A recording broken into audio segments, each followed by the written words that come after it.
করে আসছি তো।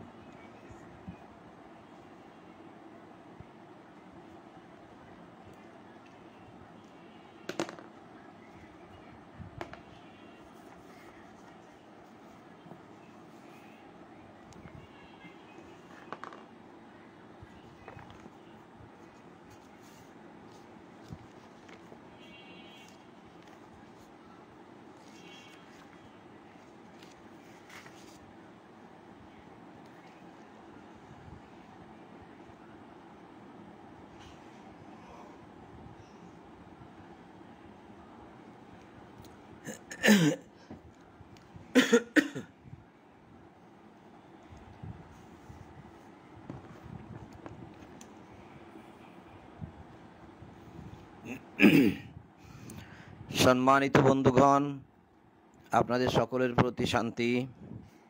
শুরু করছি সন্ধ্যার কোরআন পাঠ।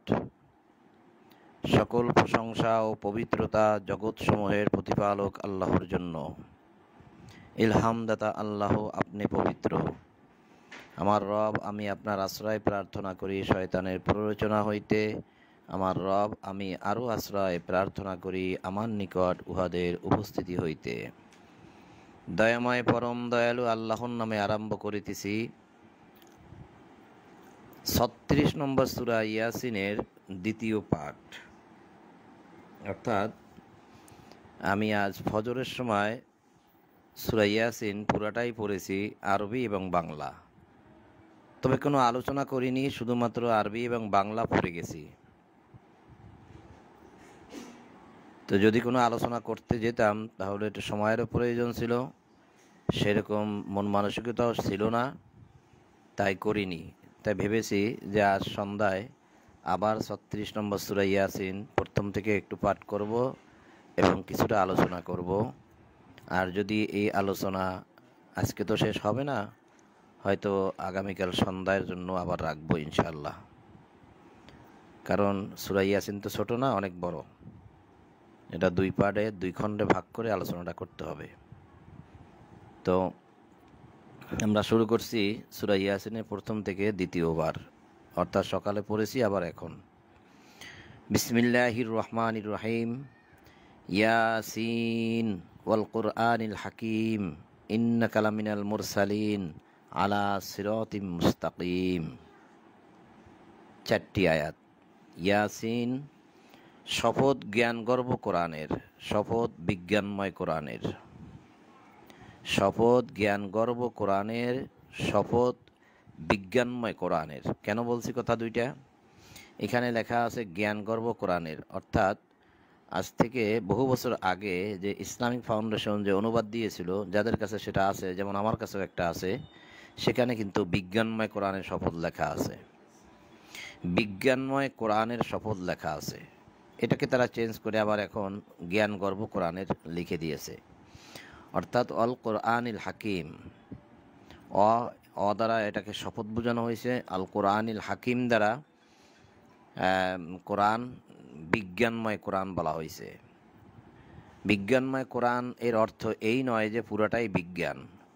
বিভিন্ন বিষয় কোরআনের মধ্যে লেখা হয়েছে, আল্লাহ বলেছেন, নাজিল করেছেন, তার মধ্যে বিজ্ঞানেরও বহু কথা আল কোরআনের মধ্যে আছে। এমন দুই একটি কথা আছে সূরা ইয়াসিনের মধ্যে যা মানুষকে ভাবিয়ে তোলে। যদি মানুষ চিন্তা করে যে কি কথা আল্লাহ এখানে বললেন, ৮০-র দিকে ৭০-এর দিকে যে কথাগুলো আছে সেগুলো খুবই আশ্চর্যজনক কথা, তাহলে সেটা বিজ্ঞানময় বলা যেতে পারে। ৩ নম্বর আয়াতে আল্লাহ বলছেন যে ইন্নাকা লামিনাল মুরসালিন, তুমি অবশ্যই রাসূলদের অন্তর্ভুক্ত। তুমি, এই তুমি বলতে নবী মুহাম্মদ রাসূলুল্লাহকে বলা হচ্ছে যে তুমি রাসূলদের অন্তর্ভুক্ত। এই আয়াতের অনুবাদ করতে গিয়ে অনুবাদকগণ ঠিকই আল কোরআনে এভাবেই লেখেন, কিন্তু কেউ কেউ এই আয়াতের ব্যাখ্যা বিশ্লেষণ করতে গিয়ে বলেন যে তুমি রাসূলদের মধ্যে শ্রেষ্ঠ। আমাকেও বলেছে এবং এই আয়াত বের করে দেখাইছে যে দেখেন। তো দেখলাম যে ইন্নাকা নিশ্চয়ই তুমি লামিনাল অন্তর্ভুক্ত, মুরসালিনদের অন্তর্ভুক্ত, অর্থাৎ তুমি রাসূলদের অন্তর্ভুক্ত, অর্থাৎ পূর্বে যত রাসূল ছিল তুমিও তাদের অন্তর্ভুক্ত। এই কথাটাই তো এই আয়াত দ্বারা প্রমাণ হয় যে তুমি রাসূলদের অন্তর্ভুক্ত, পূর্বেও অনেক রাসূল ছিল তুমিও তাদের অন্তর্ভুক্ত। এখন যদি এই কথাটাকে ঘুরিয়ে আমি বলি তুমি রাসূলদের মধ্যে শ্রেষ্ঠ, সেটা কি হবে? কিন্তু রাসূলের শ্রেষ্ঠত্ব দেখাতে গিয়ে অনেকে কিন্তু এই কথাটা বলেন যে তুমি রাসূলদের মধ্যে শ্রেষ্ঠ। এই কথাটা কিন্তু আসলে সম্পূর্ণ ভুল। যদি কেউ বলে থাকেন তাহলে আপনি উগ্র করেন, আপনার এই কথাটা সঠিক নয়। আল্লাহ বলছে তুমি অবশ্যই রাসূলদের অন্তর্ভুক্ত। এরপরে আল্লাহ রাসূলুল্লাহকে বললেন যে তুমি সরল পথে প্রতিষ্ঠিত, আলা সিরাতিম মুস্তাকিম, তুমি সরল পথে প্রতিষ্ঠিত। এই কথাটা কেউ কি ভেবেছেন? সূরা ইয়াসিন কতবার পড়ে গেছেন, মুখস্থ করেছেন, সকালে সন্ধ্যায় পাঠ করেন সূরা ইয়াসিন, কিন্তু এখানে আল্লাহ কি বললেন? তুমি সরল পথে প্রতিষ্ঠিত। ইহদিনাস সিরাতাল মুস্তাকিম আমরা সূরা ফাতিহায় পাঠ করি। অর্থ কি? যে তুমি আমাদেরকে সরল পথ প্রদর্শন করো, অর্থাৎ তুমি আমাদেরকে সরল পথ দেখাও, তুমি আমাদেরকে সরল পথ দেখাও। আর আল্লাহ রসুলকে বললেন যে সেই সরল পথেই তুমি প্রতিষ্ঠিত। শুধু এখানে বলছেন তা না, 22 নম্বর সূরা হজের 67 নম্বর আয়াত এই কথাটা আল্লাহ রসুল্লাহকে বলছেন। এটা হচ্ছে 22 নম্বর সূরা হজের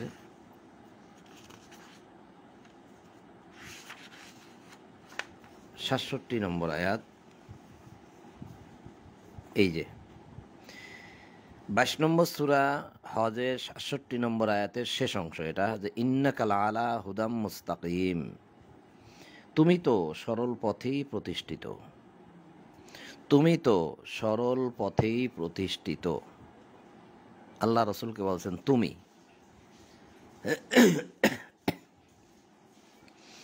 এই আয়াতে প্রথমে বলছে যে আমি প্রত্যেক সম্প্রদায়ের জন্য নির্ধারিত করিয়া দিয়েছি ইবাদত পদ্ধতি বা নিয়ম নীতি বা নীতিমালা। লিকুল্লি উম্মাতিন জালনা মানসাকান, প্রত্যেক জাতির জন্য, প্রত্যেক সম্প্রদায়ের জন্য, প্রত্যেক উম্মাতের জন্য। লিকুল্লি উম্মাতিন, কুল্লি অর্থাৎ সব, প্রত্যেক, আর উম্মাত অর্থাৎ উম্মাত, জাতি, সম্প্রদায়, দল। প্রত্যেক জাতির জন্য জালনা মানসাকান, আমরা মানসাক দিয়েছি, অর্থাৎ ইবাদতের নিয়ম পদ্ধতি দিয়েছি বা নীতিমালা দিয়েছি, যাহা উহারা অনুসরণ করে। সুতরাং উহারা যেন তোমার সঙ্গে বিতর্ক না করে এই ব্যাপারে। তুমি উহাদেরকে তোমার প্রতিপালকের দিকে আহ্বান করো, তুমি তো সরল পথেই প্রতিষ্ঠিত। ইন্নাকা লাআলা হুদাম মুস্তাকিম, তুমি তো সরল পথে প্রতিষ্ঠিত। আর সূরা ইয়াসিনের 4 নম্বর আয়াতে আল্লাহ বলছেন যে আলা সিরাতিম মুস্তাকিম, তুমি সরল পথে প্রতিষ্ঠিত। তা রাসূলুল্লাহ যদি সরল পথে প্রতিষ্ঠিত থাকে, এটাই হচ্ছে ভাবার বিষয়, তাহলে রাসূলুল্লাহ আবার পরের দিন আল্লাহকে কিভাবে বলতে পারে ইহদিনাস সিরাতাল মুস্তাকিম, তুমি আমাকে সরল পথ দেখাও, তুমি আমাকে সরল পথ দেখাও, এই কথা কিভাবে বলতে পারে? আবার খেয়াল করেন সূরা ইয়াসিন আয়াত 4, যেখানে আল্লাহ ঘোষণা করছেন যে তুমি সরল পথে প্রতিষ্ঠিত। সূরা 22 হজ, সূরা হজ 22 নম্বর সূরা হজের 67 নম্বর আয়াতে আল্লাহ বলছেন যে তুমি সরল পথে প্রতিষ্ঠিত। তাহলে আপনাকে যদি আমি বলি যে আপনি অলরেডি চাকরিটা পেয়ে গেছেন, আপনি আজ থেকে চাকরিটা করেন, তা আপনি কি আগামীকাল আপনি আমার কাছে চাকরিটা খুঁজবেন? আপনি আমার কাছে একটা জিনিস চেয়েছেন, যেমন ধরেন একটা শাড়ি চেয়েছেন, তা আমি যদি শাড়িটা কিনে দিই তারপরেও কি আপনি শাড়িটা চাইবেন? আপনি একটা জিনিস চেয়েছেন আমার কাছে, জিনিসটা আমি আপনাকে যতক্ষণ না দিছি ততক্ষণ হয়তো আপনি চাইতে পারেন, কিন্তু সেই জিনিসটা যদি আপনাকে আমি দিয়ে দিই তারপরেও কি আপনি জিনিসটা চাইবেন? তাহলে প্রতিটি মানুষ আল্লাহকে বলবে ইহদিনাস সিরাতাল মুস্তাকিম, হে আমাদের প্রতিপালক, আপনি আমাদেরকে সরল পথ দেখান। তা আল্লাহ এখন রাসূলুল্লাহকে বললেন যে তুমি সরল পথে প্রতিষ্ঠিত। এর পরেও কি রাসূলুল্লাহ আবার পরের দিন বলবে সকালে যে তুমি আমাকে সরল পথ দেখাও? দুপুরেও বলবে সরল পথ দেখাও, বিকালে, সন্ধ্যায়, রাত্রেও বলবে সকল সরল পথ দেখাও? এটা কি ভাবার বিষয় নয়? যেখানে আল্লাহ বললেন তুমি সরল পথে প্রতিষ্ঠিত, সেখানে রাসূলুল্লাহ বলবেন তুমি আমাকে সরল পথ দেখাও? এটা আমাকে ভাবিয়ে তুলছে। এখন আপনি এটা কিভাবে নিতে পারবেন আমি জানি না। আমি কোরআন থেকে প্রমাণ দিয়েছি। আমি যদি আরও একটি প্রমাণ দিই, যদিও সেটা কোরআনের নয়, যে যেমন ধরেন নামাজের মধ্যে মানুষ বলে আত্তাহিয়াতু লিল্লাহি ওয়াসসালাওয়াতু ওয়াত-তাইয়্যিবাতু আসসালামু আলাইকা আইয়ুহান নাবিয়্যু, আসসালামু আলাইকা আইয়ুহান নাবিয়্যু, হে নবী আপনার প্রতি সালাম, ওয়া রাহমাতুল্লাহি ওয়া বারাকাতুহু, এবং রহমত এবং বরকত বর্ষিত হোক। আমি নামাজের মধ্যে আল্লাহকে বলছি, রসুলকে বলছি আসসালামু আলাইকা, সালাম দিচ্ছি, আসসালামু আলাইকা আইয়ুহান নাবিয়্যু, আইয়ুহান নাবিয়্যু, হে নবী আপনার প্রতি সালাম। এখন যদি প্রশ্ন করি যে এই আত্তাহিয়াতু কি রাসূলুল্লাহ পড়েছে? এক বাক্যে সবাই বলে যে হ্যাঁ, রাসূলুল্লাহ প্রতি নামাজে আত্তাহিয়াতু পড়েছে, কারণ আত্তাহিয়াতু তো সকলের জন্যই প্রযোজ্য। তাহলে রাসূলুল্লাহ নামাজের মধ্যে কাকে সালাম দিল? আসসালামু আলাইকা আইয়ুহান নাবিয়্যু কোন নবীকে বলল? আসসালামু আলাইকা আইয়ুহান নাবিয়্যু, হে নবী আপনার প্রতি শান্তি, আপনার প্রতি সালাম, ও রাহমাতুল্লাহি ওয়া বারাকাতুহু, এবং রহমত এবং বরকত আপনার প্রতি, কাকে বলল? কে দিবেন আমাকে উত্তর? এই পৃথিবীর প্রতিটি মানুষকে যদি আমি জিজ্ঞাসা করি, তারা কি এর কোনো উত্তর দিতে পারবে? পারবে না। নবী একজন, তাই নামাজের মধ্যে সালাম দিচ্ছেন, বলছেন আসসালামু আলাইকা এক বচন। তাহলে আপনি যখন আমাকে দেখেন তখন কেন বলেন আসসালামু আলাইকুম বহু বচন? তোমাদের প্রতি শান্তি বর্ষিত হোক। আমি তো একা, তা আপনি কেন বলেন যে তোমাদের প্রতি? তোমাদের প্রতি একথা কেন বলেন? আমি তো একা। নবী একা ছিল, তাই নবীকে সালাম দিলেন আসসালামু আলাইকা আইয়ুহান নাবিয়্যু আত্তাহিয়াতুর মধ্যে। সেখানে তো আসসালামু আলাইকুম বলেন নাই। নবী একা, তাই দরুদের মধ্যে, মিলাদের মধ্যে সালাম দেন এক বচন বাক্য দ্বারা, ইয়া নবী সালামু আলাইকা, ইয়া রাসূল সালামু আলাইকা, ইয়া হাবিব সালামু আলাইকা, সালাওয়াতুল্লাহি আলাইকা। আপনি 4 বার বললেন কা কা কা কা, তার মানে তিনি একজন, এক বচন। কই সেখানে তো বলেন নাই ইয়া নবী সালামু আলাইকুম, বহু বচন তো বলেন নাই। এই কথাগুলোও এর সাথে যায় দেখে কথাগুলো আমি বললাম। তো সেজন্যই বলছিলাম যে সকালেও আমি সূরা ইয়াসিন শুধুমাত্র পড়ে গেছি। এই কথাগুলো বলার মতো মন মস্তিষ্ক আমার ছিল না, মন মানসিকতা ছিল না, তাই বলিনি। এখন আমার কথার সাউন্ডটা কেমন যেন ছোট। সবসময় শরীরের ধরন তো একরকম থাকে না। তো বিষয়গুলো আমাদের ভাবতে হয়, চিন্তা ভাবনা করতে হয় যে কারণটা কি। তাহলে আল্লাহ রাসূলুল্লাহকে বললেন যে আলা সিরাতিম মুস্তাকিম, তুমি সরল পথে প্রতিষ্ঠিত। কোরআন অবতীর্ণ পরাক্রমশালী পরম দয়ালু আল্লাহর নিকট হইতে, তানজিলুল আজিজির রহিম, যাহাতে তুমি সতর্ক করিতে পারো এমন এক জাতিকে যাহাদের পিতৃপুরুষ দিগকে সতর্ক করা হয় নাই, যাহার ফলে উহারা গাফেল। উহাদের অধিকাংশের জন্য সেই বাণী অবধারিত হইয়াছে, সুতরাং উহারা ঈমান আনিবে না। আমি উহাদের গলদেশে চিবুক পর্যন্ত বেরি পড়াইয়াছি, ফলে উহারা ঊর্ধ্বমুখী হইয়া গিয়াছে। কেন ঈমান আনবে না? 7 নম্বর আয়াতে আল্লাহ বলছে উহাদের অধিকাংশের জন্য সেই বাণী অবধারিত হইয়াছে, সুতরাং উহারা ঈমান আনিবে না। আল্লাহ বলছে উহারা ঈমান আনিবে না। কেন আনিবে না?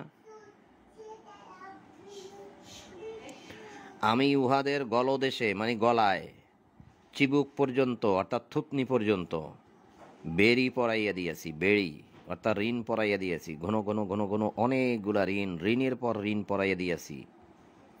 ফলে উহারা ঊর্ধ্বমুখী হইয়া গিয়াছে। ঊর্ধ্বমুখী, আর মাথা নিচের দিকে নোয়াইতে পারে না, কারণ গলার মধ্যে এতগুলা ঋণ পরেই দেওয়া হয়েছে, যার কারণে তারা মাথা আর নিচের দিকে নোয়াইতে পারে না। তার মানে তারা মাথা নত করতে পারে না। মাথা নত করলেই তো ইমান আনবে। তারা ইমান আনে না কেন? এই কারণে ইমান আনে না যে তাদের গলদেশে মানে গলায় চিবুক পর্যন্ত মানে থুতনি মানে দাড়ি পর্যন্ত ঋণ পরানো আছে, যার জন্য তারা মাথা আর নিচু করতে পারে না, ফলে ঊর্ধ্বমুখী হইয়া রইয়াছে। তো এই যে এখানে যে কথাটা যে চিবুক, আরবিটা হচ্ছে আযকান। আযকান, যে ইন্না জালনা ফি আনাকিহিম আগলালান ফাহিয়া ইলাল আযকানি ফাহুম মুকমাহুন। এই যে আযকান,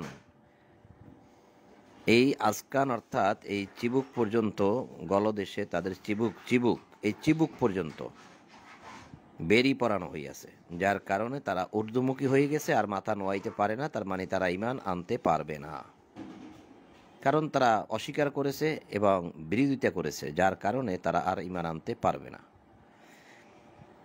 তো অনেকেই কিন্তু অনেক জায়গায় আছে যে খররু সুজ্জাদা, এটা আমাদেরকে দেখিয়ে থাকেন প্রায় সময়, যে খররু সুজ্জাদা মানে মাটিতে লুটাইয়া পড়ে। আসলে খররু শব্দের অর্থ পড়ে যাওয়া, কিন্তু মাটিতে সে শব্দটাও সেখানে নাই, লুটাইয়া পড়ে সে শব্দটাও সেখানে নাই,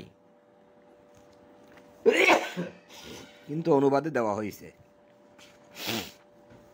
অনুবাদে দেওয়ার ফলে তারা অনেকেই বলে থাকেন, দেখিয়ে থাকেন আমাদেরকে। দেখেন সূরা বনী ইসরাইল আয়াত 107, 108, 109 আল্লাহ বলছেন, তাহারা বলে আমাদের, 107 থেকে বলো, তোমরা কোরআনে বিশ্বাস করো বা বিশ্বাস না করো, যাহাদেরকে ইহার পূর্বে জ্ঞান দেওয়া হইয়াছে, তাহাদের নিকট যখন ইহা পাঠ করা হয় তখন তাহারা সেজদায় লুটাইয়া পড়ে। এই যে লিল আজকান, ইয়াখিরুনা লিল আজকান, এই আজকান শব্দটা আমরা সূরা ইয়াসিনের 8 নম্বর আয়াত থেকে দেখে আসলাম। আজকান, যার অর্থ দেওয়া হয়েছিল চিবুক, কিন্তু এইখানে তারা চিবুক শব্দটা দেয় নাই। এখানে বলছে তাহারা সেজদায় লুটাইয়া পড়ে। এখানে দিছে চিবুকের পরিবর্তে দিছে লুটাইয়া পড়ে, কারণ এখানে খররু শব্দ আছে, সেই জন্য। খররু অর্থাৎ পড়ে যাওয়া বা পড়া। আজকান তার মানে তারা চিবুকের উপরে পড়ে, অর্থাৎ তাদের মাথাটা ঊর্ধ্বমুখী নাই। যদি তাদের মাথাটা ঊর্ধ্বমুখী থাকতো তাহলে তারা নিচু করতে পারতো না। তাদের আজকানে আর ওই আপনার বেরি পরানো নাই, যার জন্য তারা ঈমান এনেছে, মাথা ঊর্ধ্বমুখী নাই, নিচু করতে পারে, যার ফলে তাদের মাথাটা চিবুকের উপরে পড়ে যায়, আজকানের উপরে পড়ে যায়। তার মানে মাথাটা থুতনি পর্যন্ত নিচের দিকে নেমে যায়, অর্থাৎ তারা নত হয়ে থাকে, মাথা নিচু করে রাখে। এই সেজদাটার অর্থই হচ্ছে সুজদাজা, অর্থাৎ তারা নিচু হয়ে যায়, নিচু করে রাখে, তারা বিনয় ভাব প্রকাশ করে। তো এটা তারা অনেকেই বুঝতে চাইবে না, যেহেতু এখানে লিখে দিছে সেজদা লুটাইয়া পড়ে। লুটাইয়া পড়ার কোনো আরবি নাই। আর যদি লুটাইয়া পরে আপনি নেন, তাহলে আমি বলবো, আপনি কি সেজদা করার সময় কি লুটাইয়া পড়েন? আপনি তো 2 হাত, 2 হাঁটু, 2 পাও এবং কপাল এবং নাক, এই সবগুলো অঙ্গ সমান রেখে তারপরে সেজদা করেন, তাহলে আপনি তো লুটাইয়া পড়েন না। তাহলে লুটাইয়া পড়ার অনুবাদটা কেন দিলেন? লুটাইয়া পড়ে কারা? যে ব্যক্তি হার্ট অ্যাটাক করলো দাঁড়ানো অবস্থায়, সে হুট করে লুটাইয়া পড়লো। যে ব্যক্তি মৃগী রুগী, সে হুট করে লুটাইয়া পড়ে। যার প্রেশার ডাউন হয়ে গেছে সে লুটাইয়া পড়ে, বা যার মৃত্যু হয়ে গেল দাঁড়ানো অবস্থা, সে লুটাইয়া পড়ে। এই সেজদা আর এই লুটাইয়া পড়া তো এক নয়। তো এখানে বিষয়টা ছিল যে তাহারা চিবুকের উপরে পড়ে যায়, নত হয়ে চিবুকের উপরে পড়ে যায়।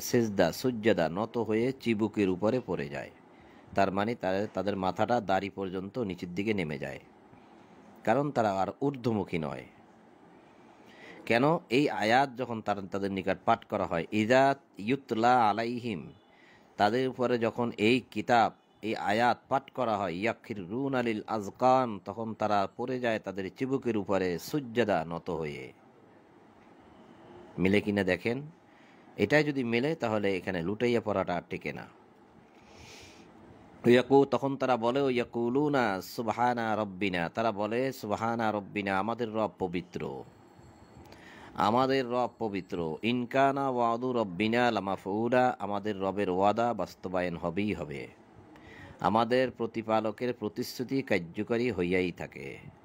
ওয়াখিরুন আলিল আজকান, তারা পরে তাদের আজকানের উপরে, এখানে সিজদা নাই, তারা পরে তাদের আজকানের উপরে, এখানে লেখছে ইয়াবকুনা। আচ্ছা, ওয়াখিরুন আলিল আজকান ইয়াবকুনা, তারা তাদের আজকানের উপরে, চিবুকের উপরে মাথাটা নত হয়ে যখন পড়ে তখন তাদের চোখ থেকে পানি বের হয়। ইয়াবকুনা, চোখ থেকে পানি বের হয়, অর্থাৎ তারা কাঁদতে থাকে, কাঁদতে থাকে। ওয়াজিদুহুম খুশুয়া, এবং তাদের বিনয় আরও বাড়তে থাকে, তারা বিনয় হয়ে যায়, নত হয়ে যায়, এবং তাদের চোখ থেকে পানি পড়ে সত্য উপলব্ধি করার কারণে, সত্যটাকে বোঝার কারণে। কিন্তু এখানে দিছে কি, এবং তাহারা কাঁদিতে কাঁদিতে ভূমিতে লুটাইয়া পড়ে। আবার ভূমি দিছে, এবং কাঁদিতে কাঁদিতে ভূমিতে লুটাইয়া, ভূমি শব্দটাও এখানে নাই, লুটাইয়া পড়া শব্দটাও এখানে নাই, আরবিতে নাই। তাহলে এই অনুবাদ দিয়ে লাভটা কি? ওয়াখিরুন আলিল আজকান, তাহারা চিবুকের উপরে পড়ে, ইয়াবকুনা, তারা কাঁদতে থাকে, ওয়াজিদুহুম খুশুয়া, তাদের বিনয় বাড়তে থাকে। কথা ছিল এইটা। আমি তো আপনাকে দেখাইছি, আয়াত দিয়ে, শব্দ দিয়ে দেখাইছি। আপনি যদি, আমার কথা যদি ভুল হয় তাহলে আপনি সঠিকটা প্রমাণ করুন, আমি তো মিথ্যা বলছি না। তো সূরা ইয়াসিনে যেখানে আমরা 8 নম্বর আয়াত থেকে এখানে আসলাম, সেখানেও ছিল লিল আজকান, মানে চিবুক পর্যন্ত আল্লাহ তাদেরকে বেরি পরাইয়া দিয়েছে, যার ফলে তারা ঊর্ধ্বমুখী হইয়া রইয়াছে, তাহারা নিচু হইতে পারে না, বিদায় তারা কাঁদতেও পারে না, তারা নত হইতেও পারে না। সেই কথাই সেখানে বলা হয়েছে। তাহলে আল কোরআনের একটা আয়াতের সমাধান আর একটা আয়াতে পাওয়া যায়, এরকমই একটি প্রমাণ এখানে আল্লাহ রেখে দিয়েছেন সূরা বানী ইসরাইলে এবং সূরা ইয়াসিনে।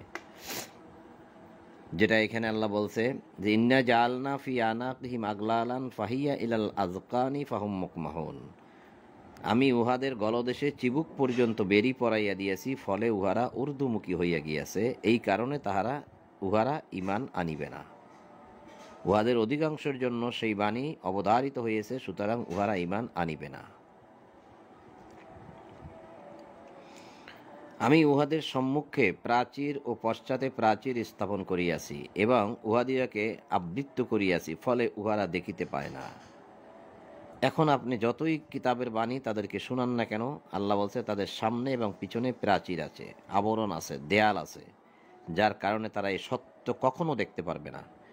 এই সত্য বাণী, এই কিতাবের বাণী আপনি তাদেরকে যতই বুঝান, আমি অনেক বুঝিয়েছি, অনেক মানুষকে বুঝিয়েছি, অনেক বিজ্ঞ মানুষকে বুঝিয়েছি, পয়সাওয়ালা মানুষকে বুঝিয়েছি, কোনো মতেই সে মানতে রাজি না।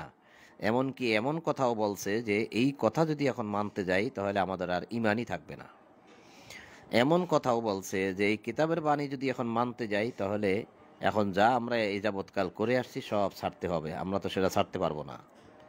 জেনে বুঝেই কথাগুলো বলেছে, মানবে না, মানবেই না। আল্লাহ বললেন তাই, যে তাদের সামনে এবং পিছনে প্রাচীর দেওয়া আছে, যার কারণে তারা সত্য দেখবেও না, তারা সত্য মানবেও না। তুমি উহাদিয়াকে সতর্ক করো বা না করো, উহাদের পক্ষে উভয় সমান, উহারা ঈমান আনিবে না। ওয়াসাওয়াউন আলাইহিম আনদারতাহুম আম লাম তুনদিরহুম লা ইউমিনুন, লা ইউমিনুন, তারা ঈমান আনবে না। তাদেরকে বলো আর না বলো, সতর্ক করো আর না করো, আনজারতাহুম আম লাম তুনজিরহুম, তুমি তাদেরকে সতর্ক করো আর না করো, কোনো কাজে আসবে না। তুমি কেবল তাহাকেই সতর্ক করিতে পারো যে উপদেশ মানিয়া চলে এবং না দেখিয়া দয়াময় আল্লাহকে ভয় করে। অতএব তাহাকে তুমি ক্ষমা করো ও মহাপুরস্কারের সংবাদ দাও। তে কাকে সতর্ক করা যায়? অনেক মানুষকে সতর্ক করেছি, অনেক মানুষকে এই কিতাবের দাওয়াত দিয়েছি, দেওয়ার ফলে যারা এই উপদেশ মানিয়া চলে, এই কিতাবের উপদেশ যারা মেনে নিয়েছে, এক বাক্যে মেনে নিয়েছে, যখনই বলছি তখনই মেনে নিয়েছে, এবং তারা তাদের দয়াময়কে না দেখিয়া ভয় করেছে। কেবল তাদেরকেই তুমি সতর্ক করতে পারবে। এইরকম মানুষের সংখ্যাও আমার জীবনে বহু আসছে, যারা মেনেছে, এখনো আছে তারা আমাদের সাথে, এমনকি এই লাইভেও তারা কোরআন পাঠ শুনতেছে। তারা দয়াময়, আল্লাহকে না দেখিয়া ভয় করে এবং তারা এই উপদেশ মানিয়া চলে, এই কিতাবের উপদেশ।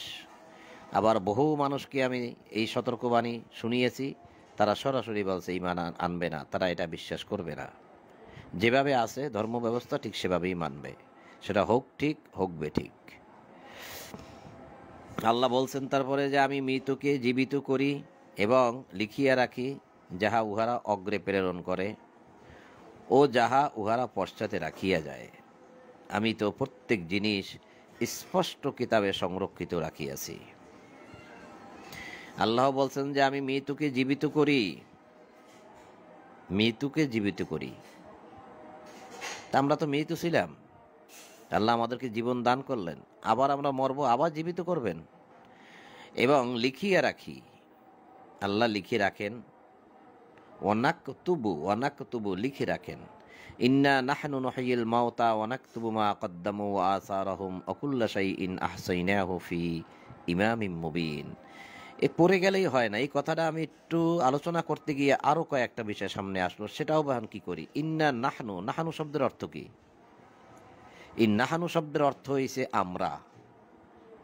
আপনি কোথা থেকে জানবেন, কিভাবে জানবেন, জানার চেষ্টা করেন, সব জায়গা থেকে রেজাল্ট আসবে কি নাহানু অর্থ আমরা, আর আনা অর্থ আমি। তো এখানে তো আছে ইন্না নাহানু, নিশ্চয়ই নাহানু আমরা, আমরাই মৃতকে জীবিত করি। তো এখানে তো আমরা দেওয়া হয় নাই। আবার অন্য অন্য অনুবাদ আছে, সেখানে আপনি যদি দেখেন সেখানে ঠিকই দেখবেন যে আমরা দেওয়া আছে। আমার কাছেও আছে অনুবাদ, আমি যদি সেটা এখন বের করি আপনি দেখতে পাবেন সেখানেও লেখা আছে আমরা।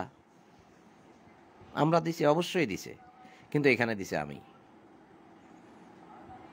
তো এখন যাই হোক, এখানে লেখা আছে আমি মৃতকে জীবিত করি এবং লিখিয়া রাখি যাহা উহারা অগ্রে প্রেরণ করে। আমরা কি পাঠাইলাম অগ্রে, মানে আগে? যত ভালো কাজগুলো পাঠানো দরকার ছিল আল্লাহর কাছে, তা আমরা প্রতিদিন ভালো কাজগুলো করি, যা আল্লাহর কাছে পাঠিয়ে দিচ্ছি। মন্দ কাজ যা করি তাও আল্লাহর কাছে চলে যাচ্ছে, সব চলে যাচ্ছে। তাহলে আমরা অগ্রে প্রেরণ করি যা আল্লাহ বলছে তা লিখে রাখি। তার মানে লিখে রাখে কি? আল্লাহ নিজে লেখে? আল্লাহ নিজে লেখে? কখনোই না। কে লেখে? কে গ্রহণ করে? 50 নম্বর সূরা কফ আয়াত 16-17-তে কে লেখে, কে গ্রহণ করে? আর অনেক জায়গায় লেখার কথা সরাসরি আছে, আমি একটু সেদিকে যাচ্ছি না এখন। এই যে 50 নম্বর সূরা কফ আয়াত 17-18, স্মরণ রাখিও দুই গ্রহণকারী ফেরেশতা তাহার দক্ষিণে ও বামে, মানে ডানে বামে বসিয়া তাহার কর্ম লিপিবদ্ধ করে। লিপিবদ্ধ করে মানে কি? লিখে রাখে। কর্ম লিখে রাখে কয়জনে? দুই গ্রহণকারী। দেখতে পাচ্ছেন কিনা আপনারা? দুই গ্রহণকারী। ইয ইয়াতালাক্কাল মুতালাক্কিয়ানি, এই মুতালাক্কিয়ানি মানে দুই গ্রহণকারী। আনিল ইয়ামিনি ওয়া আনিশ শিমালি, ডানে এবং বামে। আনিল ইয়ামিনি তার ডানে, ও আনিশ শিমাল তার বামে। তাহলে দুই গ্রহণকারী, তারা কি করে? ডানে বামে বসে তার কর্ম লিপিবদ্ধ করে। মানুষ যে কথাই উচ্চারণ করে তাহার জন্য তৎপর প্রহরী তাহার নিকটেই রহিয়াছে। যে কথাই আপনি উচ্চারণ করেন না কেন, তা গ্রহণ করার জন্য তারা প্রস্তুত। তাহলে এবার বলুন তো, কে লিখিয়ে রাখে? সুপ্রিয় দর্শক ও শ্রোতা, কে লিখিয়ে রাখে? ভাবুন তো। তাহলে এখানে যে আমরা পড়লাম, এখানে যে সূরা ইয়াসিনে 12 নম্বর আয়াতে যে আমি মৃত্যুকে জীবিত করি এবং লিখিয়ে রাখি, কি আমি লিখিয়ে রাখি? আমি?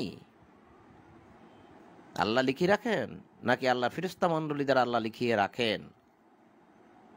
তাহলে এখানে আল্লাহ কেন বলছেন নাহানু, মানে আমরা লিখে রাখি? আমরা, ইন্না নাহনু নুহয়িল মাউতা, আমরা জীবিত করি এবং অনাকতুবু, এবং আমরা লিখে রাখি মা কদ্দামু, যা সে আগে পাঠিয়েছে, ওয়া আসারাহুম, এবং যা সে সেরে এসেছে, অর্থাৎ যা তার করার কথা ছিল করে নাই, যা সেরে এসেছে সেগুলোও সব লিখে রাখি। ওয়াকুল্লা শাইইন আহসাইনাহু ফি ইমামিম মুবিন,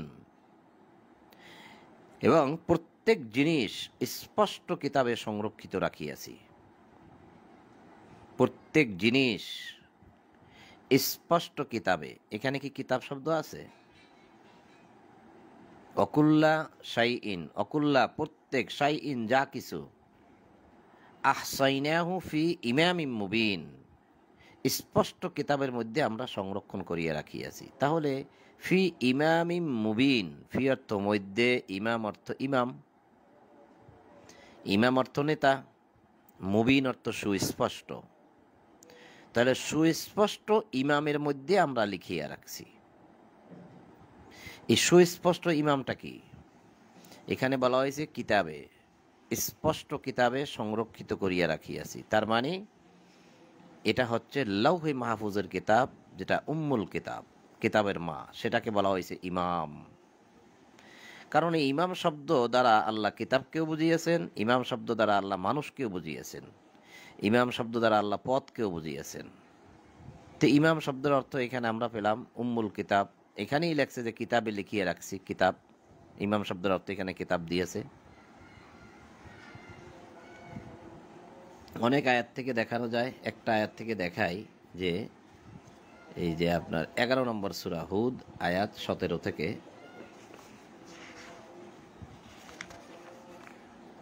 এই যে ইমামা ওয়া রাহমা, এখানে মানে আল্লাহ মূসাকে কিতাব দিয়েছেন, সে প্রসঙ্গে বলছে যে তাহারা কি উহাদের সমতুল্য, যাহারা প্রতিষ্ঠিত উহাদের প্রতিপালক প্রেরিত স্পষ্ট প্রমাণের উপর, যাহার অনুসরণ করে তাহার প্রেরিত সাক্ষী, এবং যাহার পূর্বে ছিল মূসার কিতাব, যাহার পূর্বে ছিল মূসার কিতাব আদর্শ ও অনুগ্রহ স্বরূপ। এখানে এই আদর্শ শব্দটার অনুবাদ আরবিটা হচ্ছে ইমাম। এখানে আল্লাহ বলছে ইমাম ওয়া রাহমা, ইমাম অর্থাৎ আদর্শ, অর্থাৎ মূসার কিতাবটা ছিল ইমাম। ইমাম কেন? সে কিতাব মানুষকে পথ দেখাতো, যেমন এই কিতাব মানুষকে পথ দেখায়। ইমাম কি করে আমাদেরকে? আমাদের ইমামগুলো আমাদের কি করবে? নেতাগুলো আমাদেরকে কি করবে? পথ দেখায়। আল্লাহ বলছে কিতাবও তোমাদেরকে পথ দেখায়, তাই কিতাবের নামও ইমাম। তো সেই জন্য আমি একটা দেখাইলাম, আরও আছে।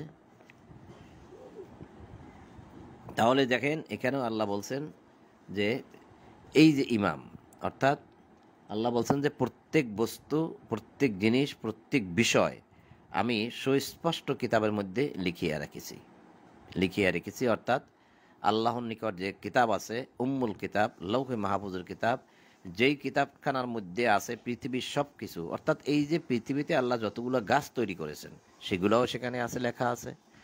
প্রতিটি মাছ তাও সেখানে লেখা আছে। এই আকাশের মধ্যে কতগুলো গ্রহ আছে, নক্ষত্র আছে, তারকা আছে, সূর্য আছে, চন্দ্র আছে, ব্ল্যাক হোল আছে, গ্যালাক্সি আছে, যা কিছু আছে, অল ইন অল যতগুলো প্রাণী আছে, প্রাণী জগতের মধ্যে যত প্রাণী আছে তাদের নাম কি এবং প্রত্যেকটা প্রাণী কি দিয়ে তৈরি করেছেন, অল ইন অল সব কিছু সেই কিতাবের মধ্যে লেখা আছে। সেই জন্য এখানে বলা হয়েছে ওয়াকুল্লা শাইইন আহসাইনাহু ফি ইমামিম মুবিন। তা সব কিছু যেহেতু সেই কিতাবের মধ্যে, সুস্পষ্ট কিতাবের মধ্যে লেখা আছে, ঠিক তাই এই যে আল্লাহ মানুষকে জীবিত করেন এবং মানুষ যা আগে পাঠায়, অকদ্দিমু মা কদ্দামু, যা, মা অর্থ যা, কদ্দামু অর্থাৎ তোমরা যা পাঠাও আগে, যা পাঠাও আগে, আসারাহুম এবং তোমরা যা ছেড়ে এসেছো, যা তোমরা পাঠাও নাই, যা তোমাদের পাঠানোর কথা ছিল কিন্তু তোমরা করো নাই, পৃথিবীতেই রেখে চলে আসছো। পৃথিবীতে তোমাদেরকে পাঠানো হয়েছিল সৎকর্ম করার জন্য, কিন্তু তোমরা করো না, এগুলো সব সেখানেই ফেলে এসছো। যা তোমরা ফেলে এসছো, যা তোমাদের পাঠানো দরকার ছিল পাঠাওনি, সব আমরা লিখে রাখি, তোমরা কি করেছো সেই কথাই এখানে বলা হয়েছে।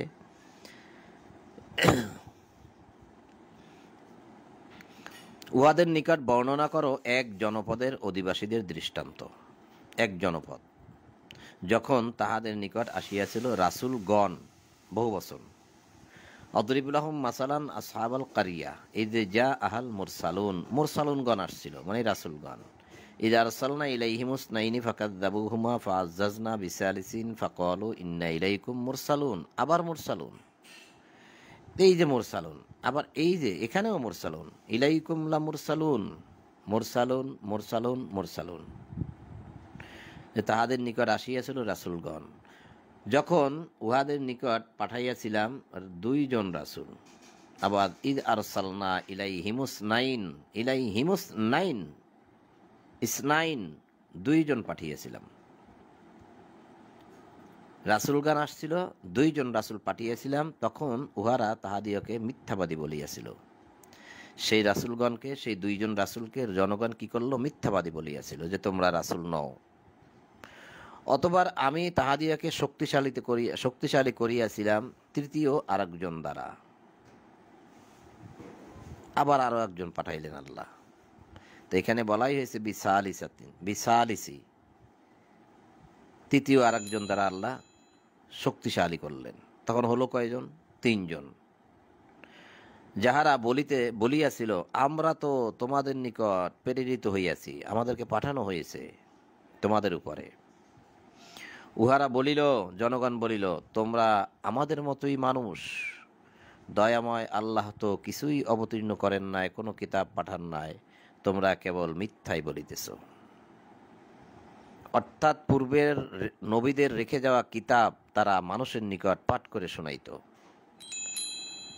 তখন জনগণ বলল যে দয়াময় আল্লাহ তো কিছুই অবতীর্ণ করেন নাই, কোনো কিছুই নাজিল করেন নাই, কোনো কিছুই পাঠান নাই, কাজেই তোমরা কি করতেছ? তোমরা শুধু আমাদেরকে মিথ্যা কথা বলতেছ। সেই 3 জন রাসূল বলতে লাগলো যে তাহারা বলিল, আমাদের প্রতিপালক জানেন আমরা অবশ্যই তোমাদের নিকট প্রেরিত হইয়াছি। অর্থাৎ আমরা যে সেই কিতাবের ধারক বাহক, সেই কিতাব পড়ি, তোমাদেরকে যে এটা পড়ে শোনাই, এবং তোমাদের নিকট যে আমরা আসছি, এটা আমাদের প্রতিপালক, আমাদের রব। ক্বালু রব্বুনা, আমাদের রব। ইয়ালামু, জানেন, ইন্না ইলাইকুম লামুরসালুন, যে আমরা তোমাদের নিকট অবশ্যই প্রেরিত হয়েছি, মানে তোমাদের কাছে, তোমাদের নিকট আমাদেরকে পাঠানো হয়েছে এই কিতাবের বাণী শোনানোর জন্য। আমাদের রব এটা জানেন, আর তোমরা বলছো যে রব কিছুই পাঠায় নাই। তো ঠিক আছে, তোমরা যদি নাই মানো, আমা আলাইনা ইল্লাল বালাগুল মুবিন, স্পষ্টভাবে প্রচার করাই আমাদের দায়িত্ব। তোমরা মানো আর না মানো, আমাদের বলার দরকার ছিল, বলার কাম আমরা বললাম। এখন তোমরা যদি অবিশ্বাস করো তোমাদের বিষয়, কিন্তু আমাদের দায়িত্ব ছিল তোমাদের নিকট স্পষ্টভাবে প্রচার করা, বালাগ, পৌঁছানো, প্রচার করা, মুবিন, সুস্পষ্টভাবে। আমা আলাইনা, আমাদের দায়িত্ব ছিল। অর্থাৎ সুস্পষ্টভাবে প্রচার করা ব্যতীত আমাদের কোনো কাজ নাই, ইল্লা ব্যতীত। উহারা বলিল, আমরা তো তোমাদিয়াকে অমঙ্গলের কারণ মনে করি, অর্থাৎ তোমরা যে বিষয়ে কথা বলতেছো এর দ্বারা আমাদের দেবতাগণ আমাদের প্রতি অসন্তুষ্ট হবে, পরে আমাদের রিজিক বন্ধ করে দেবে, বৃষ্টি বন্ধ করে দেবে। আমরা অমঙ্গলের কারণ মনে করি, আমাদের অমঙ্গল হবে তোমরা যদি থাকো, আর তোমরা যদি এগুলো বলো, তোমাদেরকে যদি আমরা মানি, আমাদের অমঙ্গল হবে। যদি তোমরা বিরত না হও, তবে তোমাদিয়াকে অবশ্যই প্রস্তর আঘাতে হত্যা করিব, মানে পাথর মেরে তোমাদেরকে হত্যা করব, এবং আমাদের পক্ষ হইতে তোমাদের উপর মর্মান্তুদ শাস্তি অবশ্যই আপতিত হইবে। আযাবুন আলিম, যে যন্ত্রণাদায়ক শাস্তি তোমাদেরকে স্পর্শ করবে। ওলা ইয়ামাসসান্নাকুম, স্পর্শ করবে তোমাদেরকে শাস্তি। তোমরা যদি না থামো, যদি বিরত না হও, তাহলে পাথর মেরে তোমাদেরকে হত্যা করব। সেই 3 জন রাসূলকে জনগণ বলতে লাগলো। তাহারা বলিল, ক্বালু তায়রুকুম মাকুম, তাহারা বলিল তোমাদের অমঙ্গল তোমাদেরই থাক, তোমাদের অমঙ্গল তোমাদের সাথেই থাকুক। ইহা কি এই জন্য যে আমরা তোমাদিয়াকে উপদেশ দিতেছি, বস্তুত তোমরা এক সীমালঙ্ঘনকারী সম্প্রদায়, তোমরা মুসরিফ, তসরুফ করো, তোমরা অপচয় করো। কওম মুসরিফুন, তোমরা সেই কওম, সেই জাতি যে তোমরা তসরুফ করো, তোমরা সীমালঙ্ঘনকারী সম্প্রদায়। তোমাদের কাছে আমরা দাওয়াত নিয়ে আসলাম, আর তোমরা বলতেছো আমাদের অমঙ্গল হবে। ঠিক আছে, তোমাদের অমঙ্গল তোমাদের কাছেই থাক, আমরা তোমাদেরকে উপদেশ দিতেছি, বস্তুত তোমরা এক সীমালঙ্ঘনকারী সম্প্রদায়। 3 জন রাসূল তাদেরকে উপদেশ দিয়েও কিছু করতে পারল না, বুঝাইতে পারল না। নগরীর প্রান্ত হইতে এক ব্যক্তি ছুটিয়া আসিল। সে বলিল, হে আমার সম্প্রদায়, হে আমার কওম, হে আমার জাতি, হে আমার জাতির লোকেরা, তোমরা রাসূলদের অনুসরণ করো। এই যে তিনজন রাসূল তোমাদেরকে আল্লাহর বাণী পড়ে শোনাচ্ছে, তাদেরকে অনুসরণ করো। কে বলল? নগরীর প্রান্ত হইতে এক ব্যক্তি ছুটিয়া আসিয়া বলিল, ওয়াজা আমিন আকসাল মাদিনা, মদিনার প্রান্ত হইতে এক ব্যক্তি ছুটিয়া, রজুলুন এক ব্যক্তি, একটি রেজাল মানে একটি লোক ছুটিয়া আসিয়া বলিল নগরীর প্রান্ত হইতে।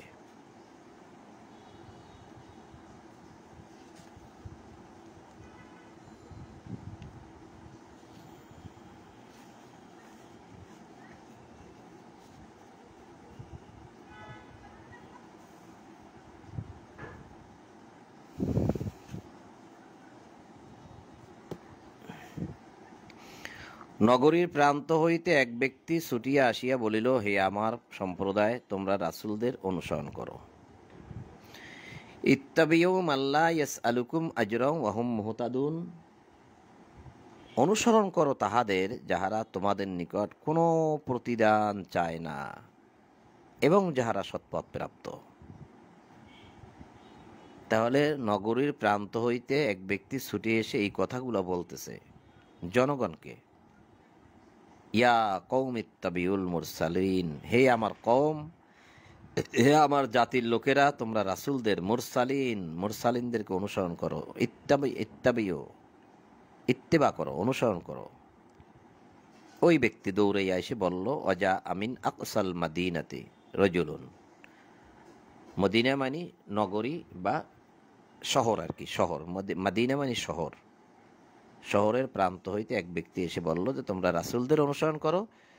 এই যে রাসূলগণ, তাহাদের অনুসরণ করো তাহাদের যাহারা তোমাদের নিকট কোনো প্রতিদান চায় না, কোনো টাকা পয়সা কামনা করে না, টাকা পয়সা চায় না, ধন দৌলত চায় না, শুধুমাত্র আল্লাহর বাণী তোমাদেরকে মানতে বলে এবং যাহারা সৎপথ প্রাপ্ত। সেই লোক বুঝতে পারলো যারা রাসূল, এরা লোকদেরকে আল্লাহর বাণীর দাওয়াত দিচ্ছে, সে এটা বুঝতে পারলো। বুঝতে পেরে সে কথাগুলো বলল যে এমন ব্যক্তিকে তোমরা অনুসরণ করো, এমন ব্যক্তিদেরকে যারা কোনো টাকা পয়সাই চায় না এবং তারাই সৎপথ প্রাপ্ত। তাহলে আজকাল যদি কেউ এই ধর্ম প্রচারের জন্য টাকা পয়সা নেয়, তারা কি সৎপথ প্রাপ্ত? প্রশ্ন আপনাদের কাছে। এবং কি অনুসরণ করতে হবে কাকে? যারা টাকা পয়সা নেয় তাদেরকে? প্রশ্ন আপনাদের কাছে। কি জবাব দিবেন বিচার দিবসে আল্লাহর কাছে? আল্লাহ শিখিয়ে দিলেন যে অনুসরণ করো তাহাদের যাহারা তোমাদের নিকট কোনো প্রতিদান চায় না। তাহলে আমরা কেবল এখন এই বর্তমানে অনুসরণ করব তাদের যারা কোনো টাকা পয়সা আমাদের নিকট চায় না। আর যারা টাকা পয়সা চায় তাদেরকে আমরা অনুসরণ করব না, তাদের কথা মানবই না। আল্লাহর এই কথা অনুযায়ী আমি এই কথা বলতে পারি। সূরা ইয়াসিন আয়াত 21, ইত্তাবিউ, অনুসরণ করো, মাল্লা ইয়াসআলুকুম, যারা তোমাদের নিকট চায় না, আজরান, উজুরা, পারিশ্রমিক, প্রতিদান, পুরস্কার, কিছুই চায় না, কোনো টাকা পয়সাই চায় না। চাওয়া তো দূরের কথা, এমনকি আমি এবি কামাল, আপনি যদি বলেন যে ভাই আমি আপনাকে খুশি হয়ে 1 কোটি টাকা দিলাম, আমি এবি কামাল, আমার আসল নাম হচ্ছে আবু বকর, ডাক নামটা ছিল এবি কামাল, আর ফেসবুক আইডিটা ছিল এবি কামাল ডি, তা আমি আপনার ঘোষণা করলাম যে আপনি আমাকে লোভ লাগান, দেখেন কোনো উপায় আপনি যদি বলেন যে ভাই আপনাকে আমি খুশি হয়ে, আপনি এত কষ্ট করে এত সুন্দর করে কোরআন পড়তেছেন, প্রচার করতেছেন, আপনাকে আমি 1 কোটি টাকা দেব। 1 কোটি টাকা কিন্তু বহুত বড় কিছু একটা বিষয়, যেহেতু আমার জায়গা জমি ঘর দুয়ার ধন সম্পদ কিছু নাই। আমি আজকে প্রায় সেই একদম মানে 60 বছর, আমার 60 বছর বয়স চলতেছে, 59-60 চলতেছে। এই পর্যন্ত আমি শুধু এই সাগরেই ভাসতেছি। তার মানে আমার জায়গা জমি সব নদীতে নিয়ে গেছে তো গেছে, এরপরে আমি আর জোগাড় করতে পারিনি। তাহলে আমি নিঃস্ব, আমি আমার সন্তানদেরকেও কিছু দিয়ে যেতে পারিনি, এর জন্য তাদেরও আফসোস নাই, আমারও নাই। এরপরেও যদি আপনি বলেন যে ভাই আপনাকে আমি 1 কোটি টাকা দেব, নেন, আমি নেব না। কারণ কি কারণে আপনি আমাকে টাকা দেবেন? কি কারণে? এই ধর্ম প্রচারের কারণে ভালো লাগছে তাই? না, নেওয়ার কোনো নিয়ম নাই। তবে আপনি নিয়মের মধ্যে আসেন। জাকাত সাদাকার কথা, যে কথা আল্লাহ কোরআনের মধ্যে বারবার বলছে, জাকাত দাও, সাদাকা দাও, আপনি সেভাবে দিবেন আল্লাহর রাস্তায়, সেটা আল্লাহর রাস্তায় ব্যয় হবে সেভাবে। সেখান থেকেও যে আমি খেয়ে বড়লোক হবো বা বিল্ডিং বানাবো তা নয়, এটা আল্লাহর রাস্তায় খরচ হবে। তাছাড়া আপনি আমাকে কোটি কোটি টাকা দিয়েও নিতে পারবেন না। কিন্তু আমি এই টাকা পয়সা ছাড়াই বিনি পয়সায় আমি এই কিতাব পাঠ করে শোনাই, কারণ আমি না দেখিয়া আমার দয়াময় আল্লাহকে ভয় করি, আমি না দেখিয়া ভয় করি। কারণ এখানেই আল্লাহ বলছে যে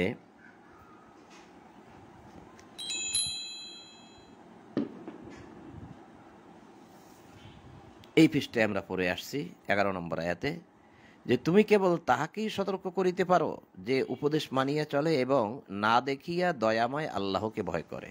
আমি দয়াময় আল্লাহকে ভয় করি না দেখিয়া, সেই কারণেই আমি আপনার কাছ থেকে নেব না। কারণ যদি আমি নেই তাহলে ওর জন্য আমাকে জবাব দিতে হবে। আপনি বলবেন আমি খুশি হয়ে দিছি, অসুবিধে কি? না, খুশি হয়ে নেওয়ার এরকম কোনো নিয়ম নাই, ওটারও একটা নিয়ম থাকতে হবে। ও প্রসঙ্গে অনেক কথা আছে, হুট করে বললে হবে না। তো যাই হোক, আমরা পড়তেছিলাম, আল্লাহ বলছেন যে 2 জন রাসূল, তারপরে বলছেন 3 জন রাসূল দ্বারা, মানে 2 জনকে শক্তিশালী করলেন আরও রাসূল দ্বারা, তারপর 3 জন হলো। 3 জনে জনগণকে উপদেশ দিতে লাগলো। নগরের প্রান্ত হইতে এক ব্যক্তি এসে বলল যে তোমরা অনুসরণ করো তাদেরকে যারা তোমাদের নিকট কোনো প্রতিদান চায় না। আর যারা প্রতিদান চায় তাদের অবস্থা কি হবে সে প্রসঙ্গে এখন আমি যাব না, অনেক লম্বা হবে। এই যারা কোরআনের বিনিময়ে খায় তাদের অবস্থা কি হবে? তারা আগুন খায়, আল্লাহ বলছে সূরা বাকারা 174 বলছে আল্লাহ, তারা আগুন খায়। এই যারা প্রতিদান খায়, বিনিময়ে খায়। আমার সময় সংক্ষিপ্ত, আমি চলে যাব, উঠে যাব, আমার আজকেও ডিউটি আছে, যার জন্য আমি সেদিকে লম্বা হয়ে যাবে আলোচনা, সেদিকে যাচ্ছি না। শুধু এখান থেকে সামান্য একটু বিষয় দেখিয়ে চলে যাব। তারপরে সেই ব্যক্তি আরো বলতেছে, কি বলতেছে, যে আমার কি যুক্তি আছে যে যিনি আমাকে সৃষ্টি করিয়াছেন এবং যাহার নিকট তোমরা প্রত্যাবর্তিত হইবে আমি তাহার ইবাদত করিব না? কি যুক্তি আছে আমার? আমি কি তাহার পরিবর্তে অন্য ইলাহ গ্রহণ করিব? এই লোকটা বলতেছে, দয়াময় আল্লাহ আমাকে ক্ষতিগ্রস্ত করতে চাইলে উহাদের সুপারিশ আমার কোনো কাজে আসিবে না এবং উহারা আমাকে উদ্ধারও করিতে পারিবে না। এই লোকটা বলতেছে, কিন্তু এখনো কথা বলতেছে লোকটা, এইরূপ করিলে আমি অবশ্যই স্পষ্ট বিভ্রান্তিতে পড়িব, এই লোকটা বলতেছে। তারপরে লোকটা বলতেছে যে আমি তো তোমাদের প্রতিপালকের উপর ঈমান আনিয়াছি, অতএব তোমরা আমার কথা শোনো, আমার কথা শোনো। আজকে যারা আমাদের কথা শুনতে চান না, বলেন যে না, আপনাদের কথা শোনার দরকার নেই, আমাদের কিতাব আছে, আমাদের কাছে কিতাব আমাদেরকে পথ দেখাবে। দেখেন, মানুষ মানুষকে শোনাইতে পারে, মানুষ মানুষকে শোনাবে, কথা শোনাবে। আর পূর্বেই কিন্তু আপনি দেখে আসলেন এখানে যে অনুসরণ করো তাদেরকে, এই যে ইত্তাবিউ, অনুসরণ করো তাদেরকে যাহারা তোমাদের নিকট কোনো প্রতিদান চায় না। তাহলে আপনি মানুষকে কেন অনুসরণ করবেন না? কথা তো বলছেন আল্লাহ। তাই আপনি কিভাবে আপনি এত দাম্ভিকতা দেখাইতে পারেন যে না, আমরা কোনো মানুষকে অনুসরণ করি না, কোনো মানুষের কথা আমরা শুনি না, আমাদের কাছে কিতাব আছে? বুড়ি বাপ রে বাপ। তারপরে এই লোকটা যখন বলল যে আমি তো তোমাদের প্রতিপালকের প্রতি ঈমান আনিয়াছি, অতএব তোমরা আমার কথা শোনো, তাহাকে বলা হইল জান্নাতে প্রবেশ করো। লোকটা বলল যে তোমরা আমার কথা শোনো আর তাহাকে বলা হইল জান্নাতে প্রবেশ করো। কি বুঝলেন সম্মানিত উপস্থিতি? বুঝলেন কি? এই লোকটা কিন্তু অনেকক্ষণ ধরে কথা বলতেছে। এই লোকটাই কিন্তু বলতেছিল যে তোমরা অনুসরণ করো তাদের যারা তোমাদের নিকট কোনো প্রতিদান চায় না, কোনো বিনিময় চায় না, তাদেরকে তাদের কথা শোনো। এই লোকটাই বলতেছিল। এই লোকটা শেষে কি বলল? যে আমি তো তোমাদের প্রতিপালকের উপর ঈমান আনিয়াছি, অতএব তোমরা আমার কথা শোনো, তাহাকে বলা হইল জান্নাতে প্রবেশ করো। সে বলতেছে আমার কথা শোনো, তাকে বলা হইল জান্নাতে প্রবেশ করো। কিলা দখুলিল জান্নাত, কিলা দখুল মানে দাখিল হও জান্নাতে, কিলা তাকে বলা হইল। এটার অর্থটা কি? এর অর্থ ভাবার্থ যেটা আপনি পাবেন সেটা হচ্ছে, এত কথা বলার কারণে জনগণ ক্ষেপে তাকে হত্যা করেছে।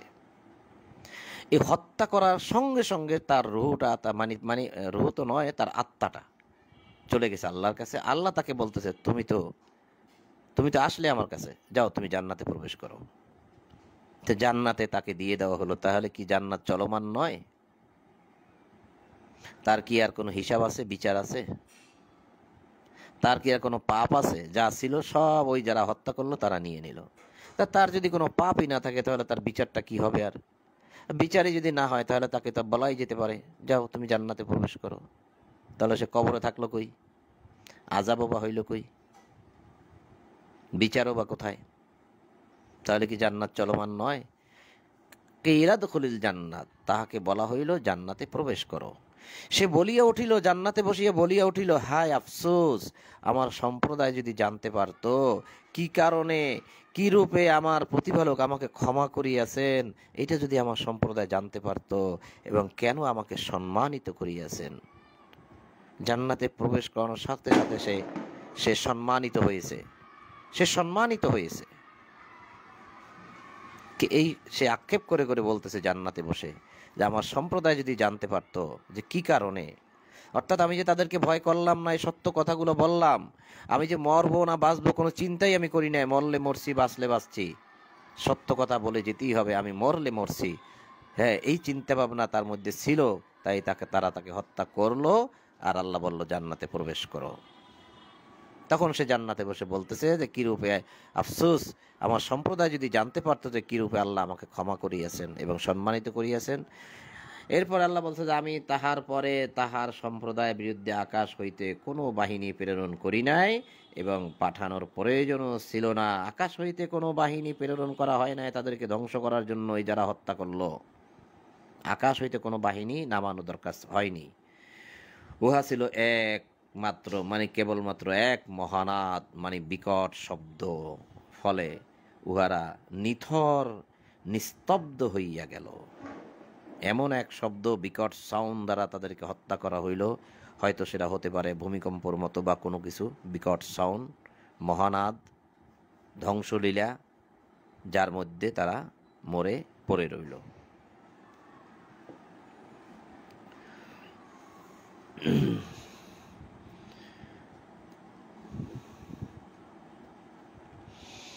পরিতাপ বান্দাদের জন্য উহাদের নিকট যখনই কোনো রাসূল আসিয়াছে তখনই উহারা তাহাকে ঠাট্টা বিদ্রূপ করিয়াছে।